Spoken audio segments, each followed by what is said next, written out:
Bun găsit din nou, prietenii noștri dragi. Astăzi e o filmare mai, hai să spunem așa, practic începem astăzi o filmare și teoretic și practic noi vom termina undeva peste 2 sau chiar peste 3 săptămâni. Și am să vă spun de ce. Pentru că astăzi o să vă prezint, așa cum putem să facem noi acasă, carnea de steak, da? Dry age, cum îi spune.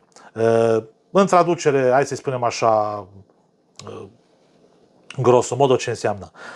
Este carnea de steak, da?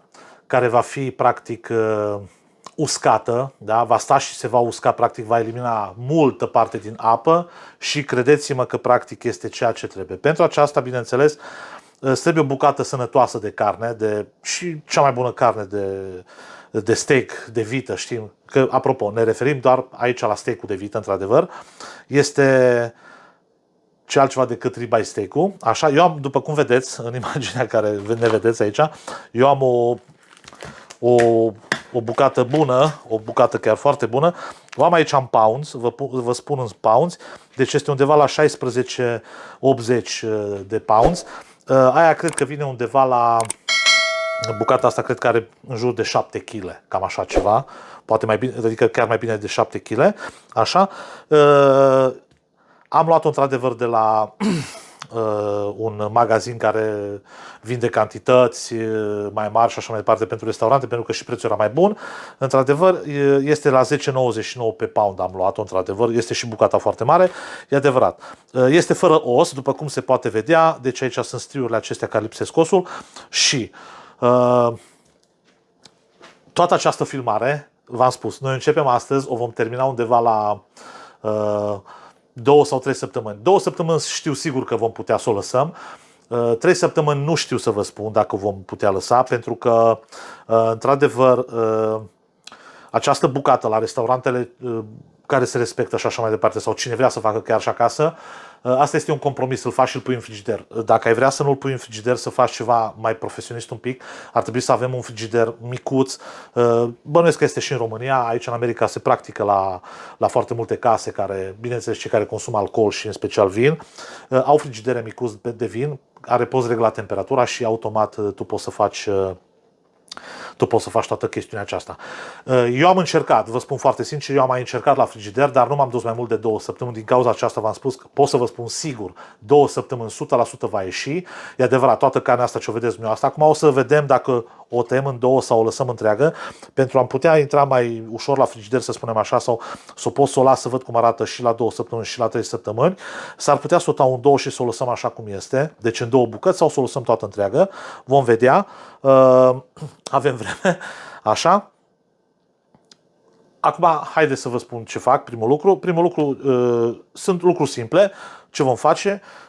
Nu este neapărat nevoie, pentru că oricum este pentru mine și așa mai departe, dar ce voi face primul lucru? Voi lua, eu îmi iau niște mănuși așa de unică folosință, să zic așa. Am pregătit aici o tavă, după cum vedeți, o pun în această tavă, așa.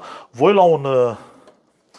lua un cuțit care este foarte bine ascuțit, așa, și ce voi face? Voi îndepărta în prima fază această folie, da, de aluminiu, de nylon și după ce voi îndepărta, voi reveni cu următorul pas. Dragii noștri, după ce am îndepărtat acea folie de nylon în care a fost împachetată ea, haideți să vă mai întorc un pic. Eu am pus aici un șervețel să vedem cum arată cărnița noastră din toate părțile. În primul și în primul rând. O să vă rog să priviți cum arată cărnița așa. Deci este o carne foarte faină, da? Așa, se vede foarte faină. Pe interior, clar, când o vom tăia, va avea și grăsime. Aici, după cum se vede, au fost scoase oasele. Iar aici am, într-adevăr, pe partea aceasta, e un greuț în carnea și o manevrez un pic mai greu, dar e ok până la urmă. Iar pe partea asta, după cum vedeți, am grăsime. Ok, în mod normal, dacă acum m-aș pune să fac acest steak, aș îndepărta această grăsime pentru că nu-mi trebuie. Este o grăsime care deocamdată mie nu-mi trebuie. Având în vedere că o voi ține carnea aceasta o perioadă destul de lungă, o voi lăsa, pentru că toată partea aceasta o să vedeți ce va însemna. În momentul în care tot vom tăia din ea câte o feliuță, ea se uscă, se strânge și bineînțeles că vom lua părțile care sunt pe exterior, pentru că alea nu mai sunt părți bune, vor fi pe lângă faptul că sunt și uscate. Așa, dar ce trebuie să facem noi acum foarte bine? Noi acum foarte bine trebuie să uscăm foarte bine, de aia v-am spus, am pus aici această folie de aluminiu, mă scuzați, paper towel, deci hârtie de bucătărie, da? Prosop de bucătărie, o ștergem foarte bine, o uscăm foarte bine pentru că este foarte important, după care o să vă arăt cum o pregătim să o punem în frigider următorul pas. Așa, după cum se vede, dragii mei, terminăm de practic șters foarte, foarte bine carnea noastră. Între timp eu ce am mai făcut, după cum puteți să vedeți aici, eu am pus un grilaj. Este important să aveți acest grilaj. Acum, eu această filmare o fac pentru toată lumea, dar într-adevăr, cei care veți dori să faceți ceva de calitate, și acum o să intrăm un pic în detalii, să vă spun și de ce facem lucrul acesta, de ce apelăm la chestia asta și o să vedeți că e diferență. Așa, deci, pentru cei care o să și doriți să faceți acest lucru, este important să aveți acest grilaj, pentru că în momentul în care vom pune carnea la frigider, aerul trebuie să circule, da? Indiferent și dacă ați pune la un frigider din acela de vin, da? Care este temperatura controlată, mai ușor, adică reglezi cum vrei tu temperatura, și acolo trebuie să facem acest lucru, pentru că trebuie să circule și oricum noi în fiecare, dacă nu în fiecare zi, maxim la 2 zile va trebui carnea întoarsă. Acum, eu am bucata asta mare, pentru că eu v-am spus, vreau să fac această experiență, vreau să o las, poate o împart în 2 și o las la 2 săptămâni și pe aia vreau să o las la 3 săptămâni să văd ce se întâmple. Dar dumneavoastră puteți să mergeți pe bucată mai mică, nu este nicio problemă, și să...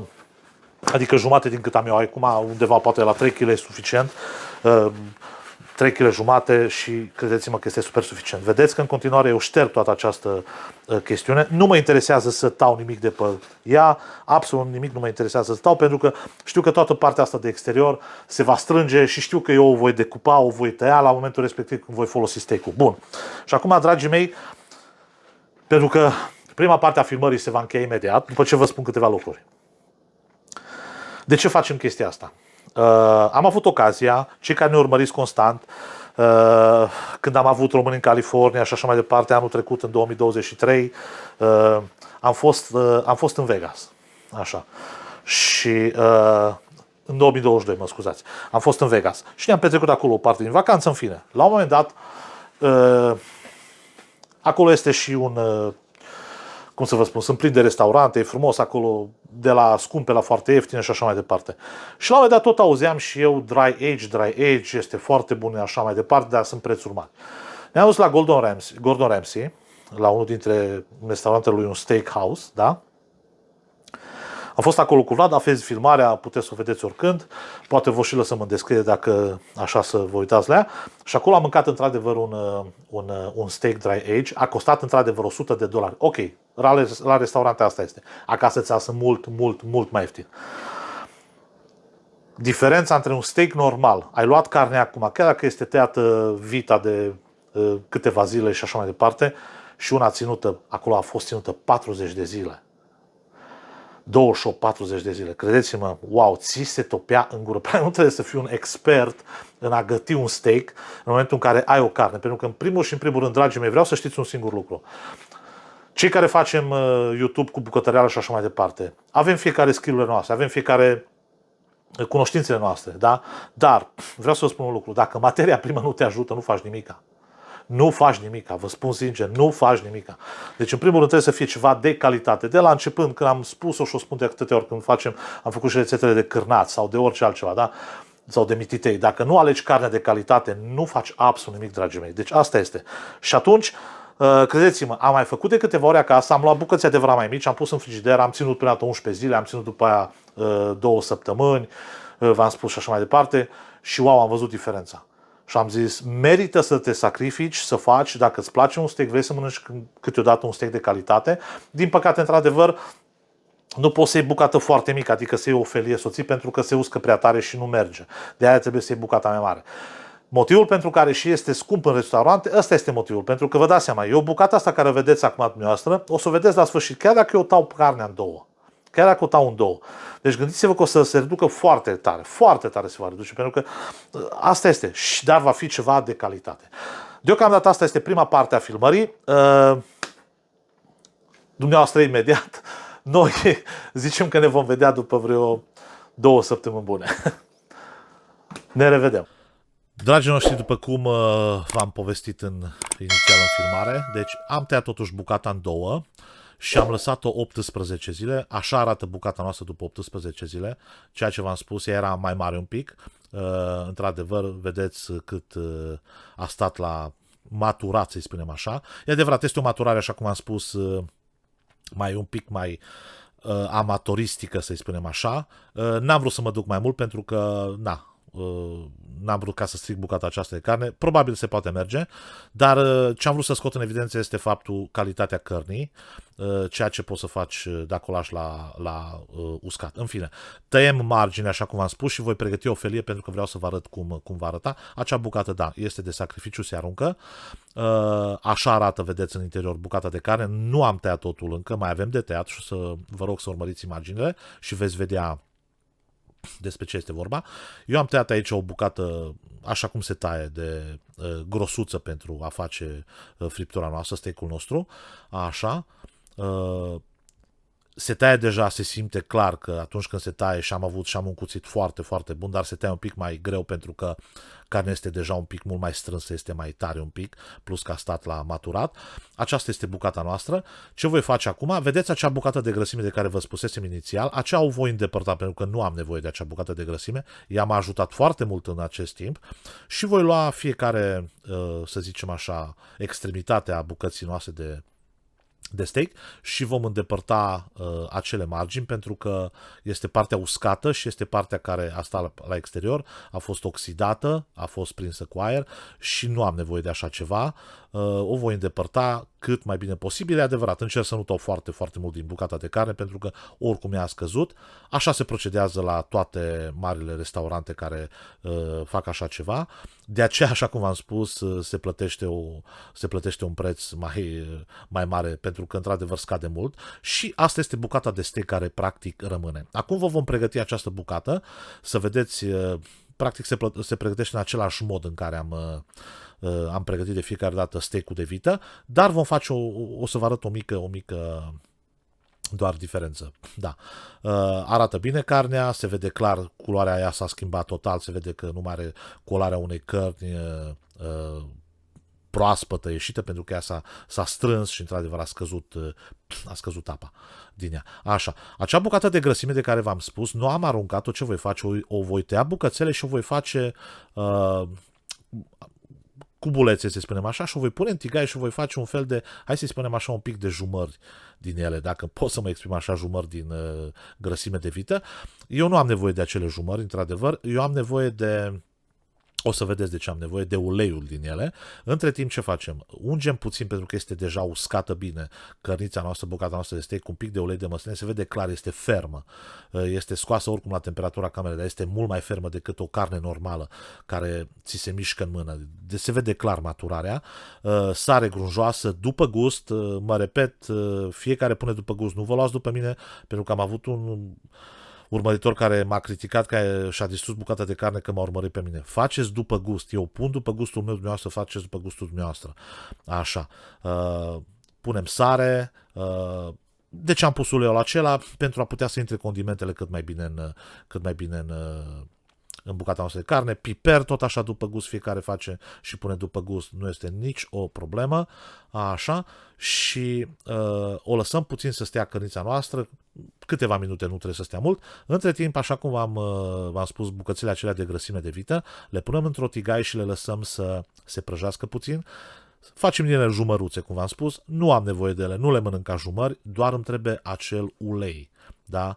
Acea grăsime care lasă din ele, pentru că vreau să mă duc complet până în capăt, nu pun ulei, nu pun nimic separat, cum facem o altă friptură, ci totul este din bucata de steak. Punem bucata de steak, este destul de grosuță, generoasă.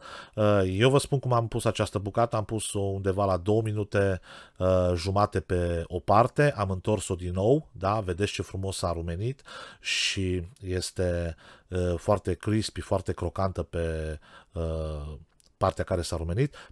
O las încă 2 minute jumate pe cealaltă parte, după care o voi întoarce din nou și o voi lăsa circa un minut jumate pe cealaltă parte. Practic m-am dus pe ideea de a întoarce carnea de mai multe ori și a o prăji de mai multe ori. După ce am făcut tot acest lucru și pe cealaltă parte, bineînțeles, am scos bucata noastră de carne, nu mai acopăr cu folie, o pun doar într-o farfurie, o las un 10-15 minute să se odihnească. După ce s-a odihnit, dragii noștri prieteni, luăm un cuțit bun, care taie bine și începem să tăiem. Ea se taie relativ foarte ușor, este deasupra, este foarte crocantă și foarte, foarte faină și deja puteți să vedeți, carnea arată ceea ce trebuie să fie, într-adevăr. Acesta este un steak, credeți-mă, de calitate superioară.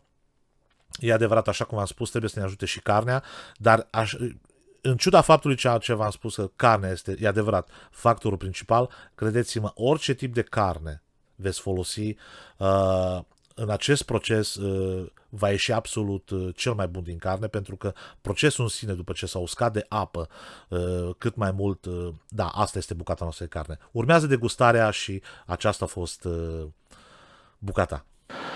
Dragii noștri prieteni, finally am rezolvat astăzi. La noi a durat aproape, cât a durat, Vlade? Vreo 18 zile am ținut acest steak la uscat, să zicem așa, dry age, cum îi spune aici, așa. După cum ați putut să vedeți, am tăiat jumate bucata și am lăsat o jumate, cealaltă jumate, bineînțeles, am mâncat-o, în special Vlad, pentru că are nevoie la sală, așa.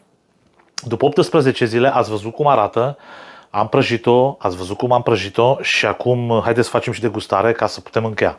Deci, dragii noștri, wow, atâta pot să vă spun, wow, hai să luăm bucata asta din mijloc. De data asta am făcut-o într-adevăr medium rare.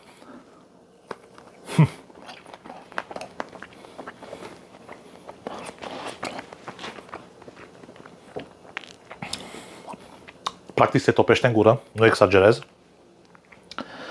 Este extraordinar de wow, de moale, de fragedă și într-adevăr foarte gustoasă. Este o diferență, credeți-mă, este o diferență foarte mare între